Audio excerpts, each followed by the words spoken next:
So Cheryl Twichell has been here before. She's a familiar face. Rod also works on the project and he's a familiar face, but he's not here today.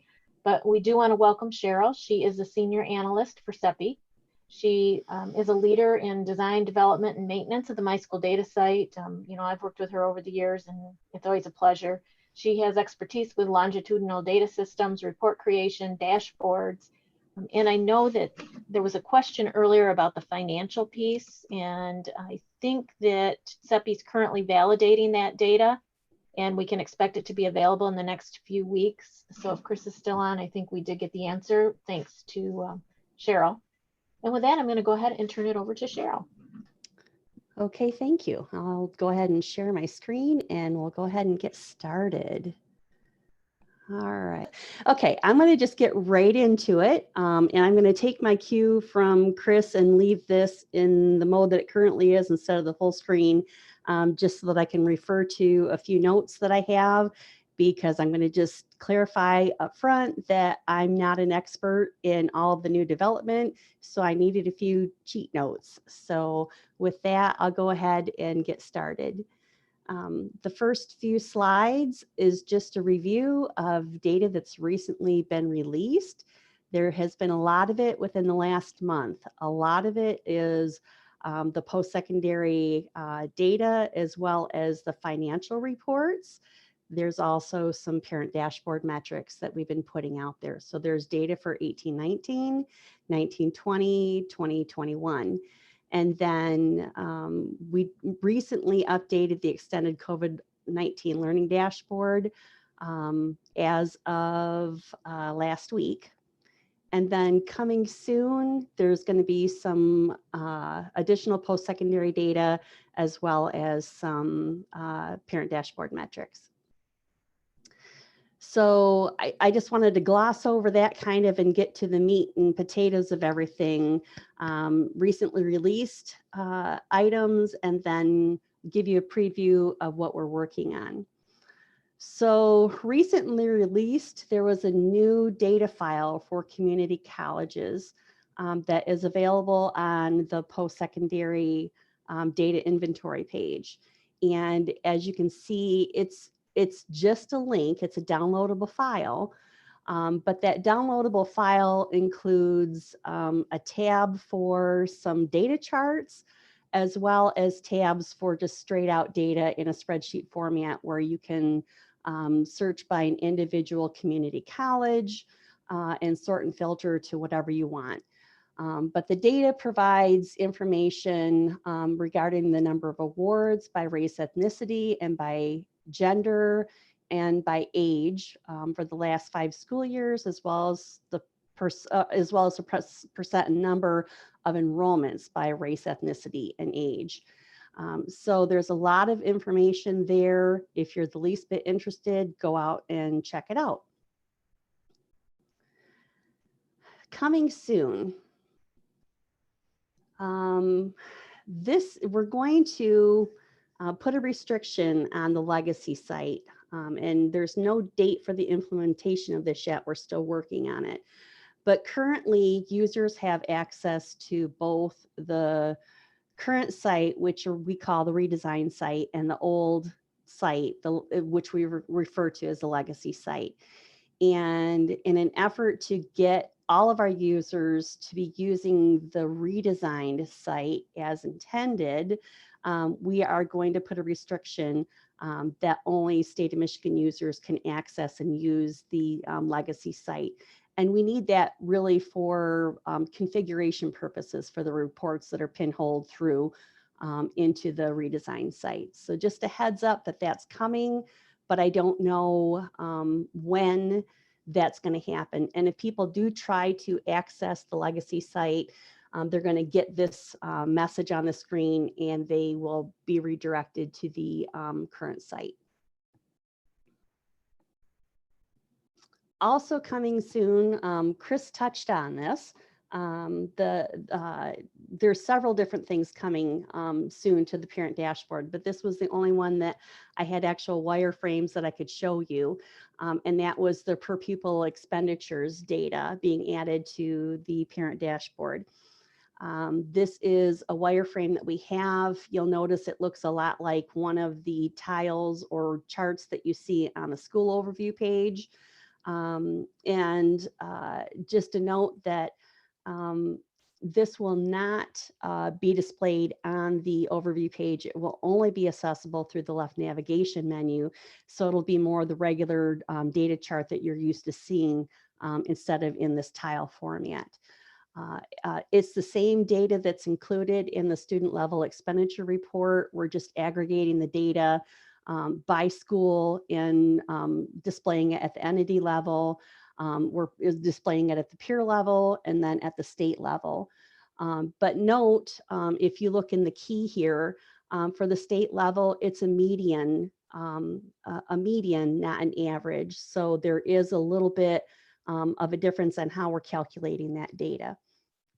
And as mentioned, this data is also available, and more detailed information is available in the student level expenditure report. If you're interested in looking at that, it's under the K-12 financial menu in My School Data. As well, we're making updates to the English Learner dashboard. Currently, there's only 2 tiles. These top 2 tiles are available, and we're adding 4 new tiles. And as you can see, I'm going to briefly tell you what they are. So we're adding an English Learner students tile that literally is just a count of English Learner students by statewide, district, or ISD. And then we've got former English Learner students that provides a cumulative count of students who have been exited from the English Learner services beginning with school year 2011 and 12 through the current year, or whichever year that you select, and until they're no longer part of the school's enrollment. There's also a length of time receiving English Learner services, and it's an average number of the years a student is receiving English Learner services before they're exited. And then last is the English learners exited from English Learner services. And again, it provides a count of the English learners who've been exited during the selected school year. So it's a more at a glance, comprehensive look at specifically English learners in My School Data. We have a new early middle college report. If any of you guys are familiar with the CTE programs offered report, this should look really familiar to you. We are literally using the same wireframes and formatting of the report, but instead of CTE programs, we're going to highlight the early middle college programs. So you can search by location or you can search by sending districts. And if you click on the button, then there'll be drop-down menus where you can select different criteria. But the search by location will show you where the EMC programs are located by county, ISD, and district. And the search by sending districts will display which districts are sending students to EMC programs in Michigan. And then we also wanted to include program focus areas and college affiliations. And I'm unclear if that information is included in both searches, in both of these, or just the sending districts, but you'll be able to see which EMC program is affiliated with which college. So we're hoping that you guys will find, anybody will be finding that information helpful. Next on the list is an education focus area, or what we lovingly refer to as our data stories. There's a couple new ones in development right now, but this one is pretty far along and getting close to being ready to be made publicly available. And this is our post-secondary story, the progress toward 60 by 30. It's supports the governor's goal to increase the percentage of Michigan adults to obtain some type of post-secondary award or certificate to 60% by the year 2020. This data story or education focus area is our way of supporting that initiative by tracking our current progress of this set of adults toward that, or toward tracking toward that goal. There's actually 4 different tables or tabs that you can view, and here are the different tabs. The overview tab breaks down the data by demographics and shows where we currently are versus where we want to be. These screenshots here kind of gives you an idea of some of that demographic data. And then there's enrollment, persistence, and completion data. And that displays a variety of factors broken down by demographics again, that highlight which areas are in need of more support to reach that 60% goal by the year 2030.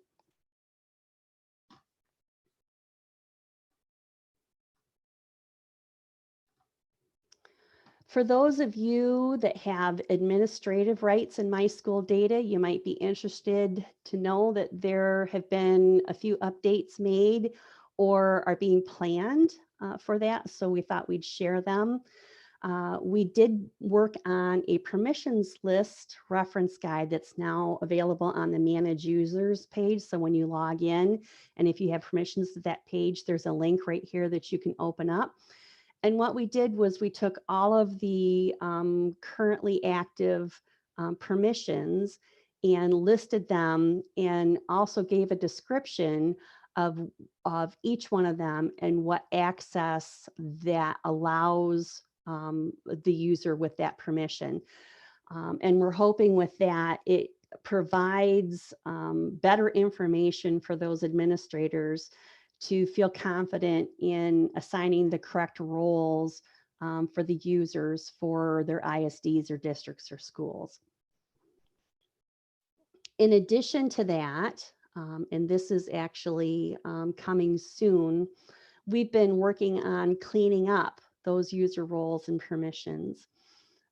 And we've been working really hard with Kathy and Christy and Jen Parker at Macomb ISD and other people to get this cleaned up and make it easier for everybody to administer what they're working on.